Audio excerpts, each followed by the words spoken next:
Family ಕೋರ್ಟ್ನಲ್ಲಿ ವಕೀಲೆ ಮೇಲೆ ಹಲ್ಲೆ ಮಾಡಿದ ಘಟನೆ ಬೆಂಗಳೂರಿನಲ್ಲಿ ನಡೆದಿದೆ. ವಕೀಲೆ ನೇತ್ರಾವತಿ ವಾದ ಮಾಡುತ್ತಿದ್ದ ಎದುರು ಪಾರ್ಟಿಯ ಪ್ರವೀಣ್ ಏಕಾಏಕಿ ಅವಾಚ್ಯ ಶಬ್ದಗಳಿಂದ ನಿಂದಿಸಿ ಹಲ್ಲೆ ಮಾಡಿದ್ದಾರೆ. ಕೇಸ್ ಸಂಬಂಧ ಕೋರ್ಟ್ನಲ್ಲಿ ವಕೀಲೆ ಮತ್ತು ಪ್ರವೀಣ್ ಮುಖಾಮುಖಿಯಾಗಿದ್ರು. ಈ ವೇಳೆ ಸಿಟ್ಟಿನಿಂದ ನೇತ್ರಾವತಿಯ ಕುತ್ತಿಗೆಗೆ ಕೈ ಹಾಕಿ ಕತ್ತು ಹಿಸುಕಿ ಹಲ್ಲೆಗೆ ಯತ್ನಿಸಿದ್ದಾರೆ. ಘಟನೆಯಿಂದ ನೇತ್ರಾವತಿಗೆ ಗಂಭೀರ ಗಾಯವಾಗಿದ್ದು ರಕ್ತ ಬಂದಿದೆ. ತಕ್ಷಣ ಕೋರ್ಟ್ ಸಿಬ್ಬಂದಿ ವಕೀಲೆಯನ್ನ ಆಸ್ಪತ್ರೆಗೆ ಕರೆದೊಯ್ದು ಚಿಕಿತ್ಸೆ ಕೊಡಿಸಿದ್ದಾರೆ. ವಿಲ್ಸನ್ ಗಾರ್ಡನ್ ಪೊಲೀಸ್ ಠಾಣೆಯಲ್ಲಿ ಪ್ರಕರಣ ದಾಖಲಾಗಿದೆ. ಪರೀಕ್ಷೆ ಬರ್ತಿದ್ದಂತೆ ವಿದ್ಯಾರ್ಥಿಗಳು ನಾಪತ್ತೆಯಾಗಿದ್ದು ಪೊಲೀಸರಿಗೆ ದೊಡ್ಡ ತಲೆನೋವಾಗಿದೆ. ಬೆಂಗಳೂರಿನ ವಿದ್ಯಾರಣ್ಯಪುರ ವ್ಯಾಪ್ತಿಯಲ್ಲಿ ಇಬ್ಬರು ವಿದ್ಯಾರ್ಥಿನಿಯರು ಕಾಣೆಯಾಗಿದ್ದಾರೆ. ದ್ವಿತೀಯ ಪಿಯು ಓದ್ತಾ ಇದ್ದ ತನಿಷ್ಕಾ ಹಾಗೂ ಪ್ರಥಮ ಪಿಯುಸಿ ಓದ್ತಾ ಇದ್ದ ತೇಜಸ್ವಿನಿ ನಾಪತ್ತೆಯಾಗಿದ್ದಾರೆ. ಇದೀಗ ಪರೀಕ್ಷೆಯಿಂದ ತಪ್ಪಿಸಿಕೊಳ್ಳಲು ಮನೆ ಬಿಟ್ಟು ಹೋದ್ರಾ ಅನ್ನೋ ಅನುಮಾನವನ್ನ ಹುಟ್ಟು ಹಾಕಿದೆ. 1 ತಿಂಗಳಿಂದ ಪೊಲೀಸರು ಮತ್ತು ಕುಟುಂಬಸ್ಥರು ಹುಡುಕಾಡ್ತಿದ್ದಾರೆ. ಉಚಿತ ಬಸ್ನಲ್ಲಿ ವಿದ್ಯಾರ್ಥಿನಿಯರು ಪ್ರಯಾಣ ಬೆಳೆಸಿದ್ದಾರೆ ಅನ್ನೋ ಶಂಕೆ ವ್ಯಕ್ತವಾಗಿದೆ. ಕಳೆದ ಕೆಲ ದಿನದ ಹಿಂದೆ ಸ್ನೇಹಿತರಿಗೆ ಕರೆ ಮಾಡಿ ಮಹದೇಶ್ವರ ಬೆಟ್ಟದಲ್ಲಿ ಇರೋದಾಗಿ ಹೇಳಿದ್ರು. ಇನ್ನೊಂದು ವಾರದಲ್ಲಿ ಮರಳಿ ಕರೆ ಮಾಡೋದಾಗಿ ತಿಳಿಸಿದ್ರು. ಆದರೆ ನಂತರ ಯಾರ ಸಂಪರ್ಕಕ್ಕೂ ಸಿಕ್ಕಿಲ್ಲ. ಹೀಗಾಗಿ ಕುಟುಂಬಸ್ಥರು ಹೈಕೋರ್ಟ್ನಲ್ಲಿ ಹೇಬಿಯಸ್ ಕಾರ್ಪಸ್ ಅರ್ಜಿ ಸಲ್ಲಿಸಿದ್ದಾರೆ. ಹೀಗಾಗಿ ವಿದ್ಯಾರ್ಥಿ ಪತ್ತೆ ಮಾಡಲು 1 ವಾರದ ನ್ಯಾಯಾಲಯ ಗಡುವು ನೀಡಿದೆ. ಕೆಪಿಎಸ್ಸಿಯಲ್ಲಿ ಮತ್ತೆ ಅಕ್ರಮ ನಡೆದಿದೆ ಅನ್ನೋ ಆರೋಪ ಕೇಳಿ ಬಂದಿದೆ. ಒಂದೇ ಕೊಠಡಿಯಲ್ಲಿ ಪ್ರಿಲಿಮ್ಸ್ ಪರೀಕ್ಷೆ ಬರೆದಿದ್ದ 15 ಮಂದಿ ವ್ಯಕ್ತಿತ್ವ ಪರೀಕ್ಷೆಗೆ ಆಯ್ಕೆ ಆಗಿದ್ದಾರೆಂದು ಕೆಪಿಎಸ್ಸಿ ವಿರುದ್ಧ ವಿದ್ಯಾರ್ಥಿಗಳು ಸಿಡಿದೆದ್ದಿದ್ದಾರೆ. ಒಂದೇ ಕುಟುಂಬದ 3 ಆಯ್ಕೆ ಆಗಿರುವ ಆರೋಪ ಕೇಳಿ ಬಂದಿದ್ದು ಕೆಪಿಎಸ್ಸಿ ವಿರುದ್ಧ ಸಿಬಿಐ ತನಿಖೆ ನಡೆಸಲು ವಿದ್ಯಾರ್ಥಿಗಳು ಒತ್ತಾಯಿಸಿದ್ದಾರೆ. 2023-24ನೇ ಸಾಲಿನಲ್ಲಿ 384 ಗ್ರೂಪ್ ಎ ಮತ್ತು ಬಿ ಹುದ್ದೆಗಳ ನೇಮಕಕ್ಕೆ ಅಧಿಸೂಚನೆ ಹೊರಡಿಸಲಾಗಿತ್ತು.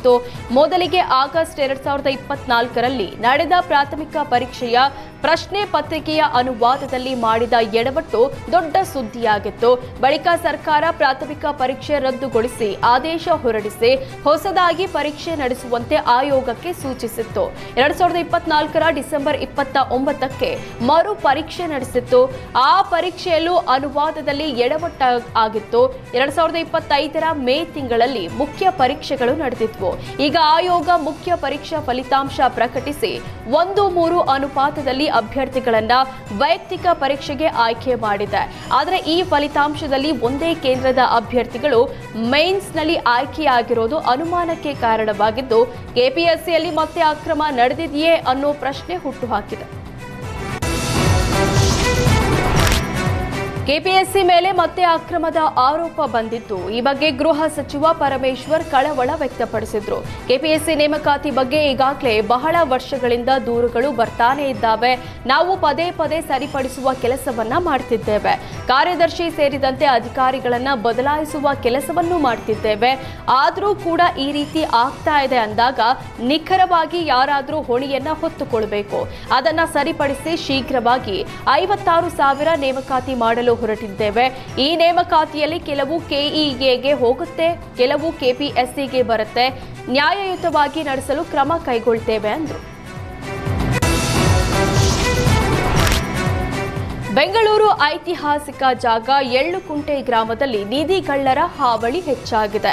ನಿಧಿಯಾಸೆಗೆ 900 ವರ್ಷದ ಪುರಾತನ ದೇವಸ್ಥಾನವನ್ನೇ ಅಗೆಯಲಾಗಿದೆ. ಎಚ್ಎಸ್ಆರ್ ಲೇಔಟ್ ಬಳಿಯಿರುವ ಎಳ್ಳುಕುಂಟೆ ಗ್ರಾಮದಲ್ಲಿ ನಿಧಿಗಾಗಿ ಕಳ್ಳರು ಶೋಧ ನಡೆಸಿದ್ದಾರೆ. ರಾತ್ರೋರಾತ್ರಿ ಪೂಜೆ, ಹೋಮ, ಹವನ ಮಾಡಿ ಆನಂತರ ಜಾಗವನ್ನ ಅಗೆದಿದ್ದಾರೆ. 10 ರಿಂದ 15 ವರ್ಷಗಳ ಹಿಂದೆ ಅಪಾರ್ಟ್ಮೆಂಟ್ ಕಟ್ಟುವಾಗ ತಾಮ್ರದ ಚೊಂಬು ಸಿಕ್ಕಿತ್ತು.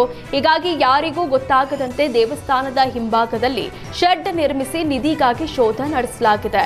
ದೇವರ ಮೂರ್ತಿ ಇರುವ ಜಾಗದ ಹಿಂಭಾಗದಿಂದ ಆಳವಾಗಿ ಅಗೆಯಲಾಗಿದೆ. ಘಟನೆ ಸಂಬಂಧ ಗ್ರಾಮಸ್ಥರು ಹಲವರಿಗೆ ದೂರು ನೀಡಿದ್ರೂ ಯಾವುದೇ ಪ್ರಯೋಜನವಾಗಿಲ್ಲ.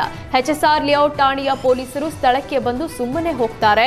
ಆಂಧ್ರ ಮೂಲದ ಸುಧಾಕರ್ ರಿಯಲ್ ಎಸ್ಟೇಟ್ ಉದ್ಯಮಿ ಕೃತ್ಯ ಎಸಗಿರುವ ಬಗ್ಗೆ ಶಂಕೆ ವ್ಯಕ್ತವಾಗಿದೆ.